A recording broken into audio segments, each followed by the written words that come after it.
Baru-baru ini seorang ustadz muda menyampaikan ceramahnya yang kemudian viral dan kontroversial lantaran menyebut Nabi Muhammad di masa mudanya sebelum masa kenabian pernah mengalami kesesatan.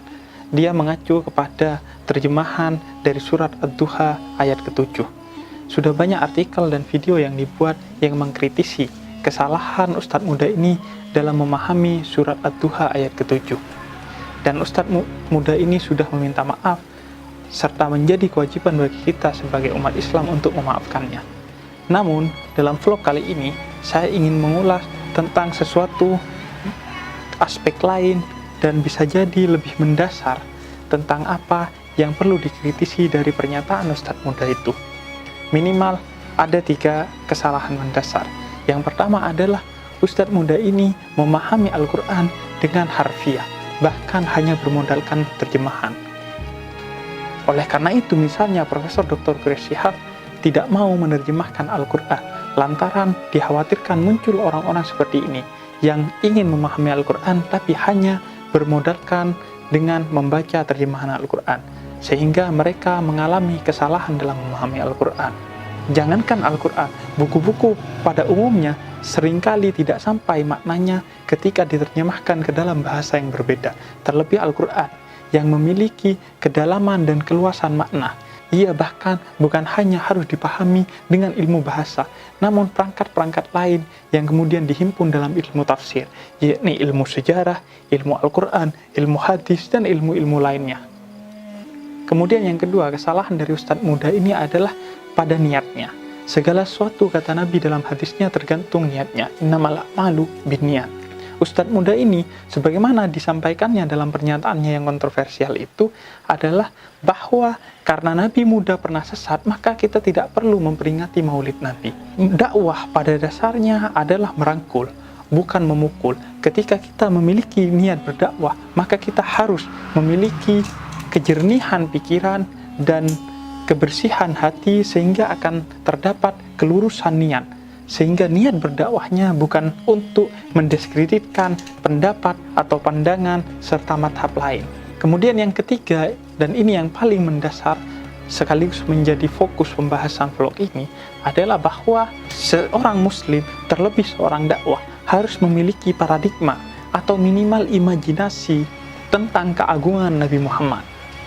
Karena dengan kita memiliki paradigma mendasar dan imajinasi minimal tentang keagungan Nabi Muhammad, maka jangankan di lisan, di pikiran pun kita tidak akan pernah terbesit sedikit pun sesuatu yang tidak agung tentang pribadi Nabi Muhammad.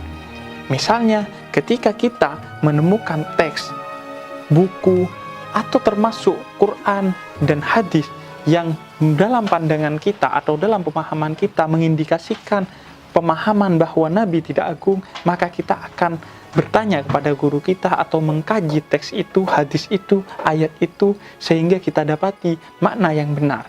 Karena mustahil ada teks Al-Quran, hadis, atau teks-teks dalam Islam yang tidak mengagungkan Nabi Muhammad. Dan jikapun kemudian kita menemukan teks yang tidak mengagungkan Nabi Muhammad, maka kita akan menolaknya karena kita memiliki paradigma dan imajinasi minimal yang agung tentang sosok Nabi. Minimal ada 3 referensi dalam 3 ranah yang ingin saya tawarkan dalam vlog ini untuk membangun paradigma dasar atau sekedar imajinasi tentang keagungan Nabi Muhammad.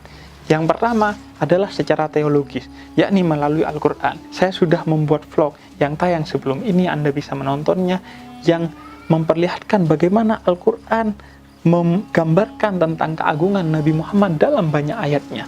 Bahkan Al-Quran menyebut Nabi lebih agung dibandingkan nabi-nabi yang lain, sehingga ia menjadi saksi bagi nabi-nabi yang lain di akhirat kelak.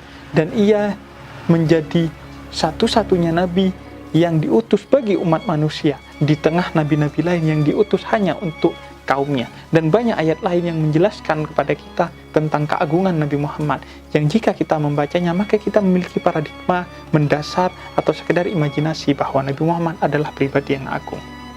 Kemudian yang kedua adalah referensi yang bersifat tasawuf, yakni dari para sufi, mereka yang merujuk kepada hadis-hadis, baik hadis-hadis qudsi maupun hadis pada umumnya. Para sufi ini menyebut Nabi Muhammad sebagai insan kamil, yakni manusia sempurna. Nabi Muhammad adalah manusia yang paling sempurna dalam menyerap dan memanifestasikan sifat-sifat Allah di muka bumi ini. Ketika kita mengetahui dua sifat utama yang agung dari Allah, yakni Ar-Rahman dan Ar-Rahim, maka Nabi Muhammad adalah pribadi di muka bumi ini yang paling Rahman dan paling Rahim dalam kehidupannya, sepanjang kehidupannya. Para sufi juga memperlihatkan keagungan Nabi Muhammad dengan menjelaskan bahwa Nabi Muhammad adalah ciptaan pertama dalam bentuk nur, dalam bentuk cahaya, yakni Nur Muhammad yang diciptakan oleh Allah pertama kali di dunia ini. Sebelum segala sesuatu diciptakan, maka Nur Muhammad ini yang diciptakan, dan segala sesuatu ini diciptakan dari pancaran cahaya Nur Muhammad itu sendiri.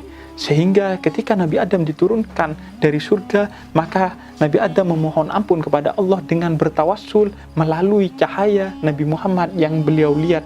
Oleh karena itu juga, karena kita diciptakan dengan melalui cahaya Nabi Muhammad, maka ketika kita juga ingin kembali kepada Allah, ingin mendekatkan diri kepada Allah, maka kita wajib melalui Nabi Muhammad itu juga. Karena cahaya Allah itu begitu terang benderang dan tidak terbatas, sehingga kita mustahil untuk mencapainya, maka kita melalui Nabi Muhammad untuk sampai kepada Allah Subhanahu wa ta'ala. Dan kemudian yang ketiga, yakni pada aspek kultural.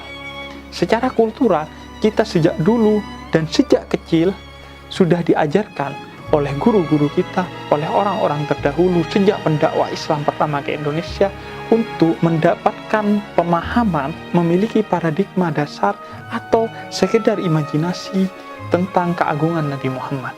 Misalnya sejak kecil kita dididik oleh orang tua kita untuk hadir dalam acara Maulid Nabi.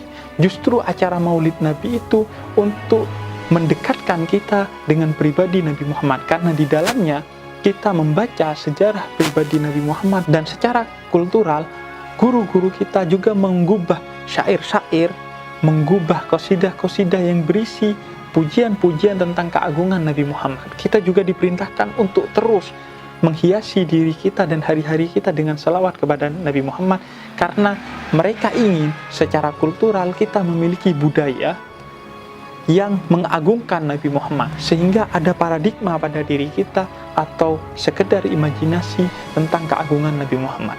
Dengan tiga referensi itu, atau salah satunya pun, maka kita tidak akan pernah, jangankan lisan kita, pikiran pun terpleset untuk membayangkan Nabi Muhammad sebagai pribadi yang tidak agung, apalagi sesat.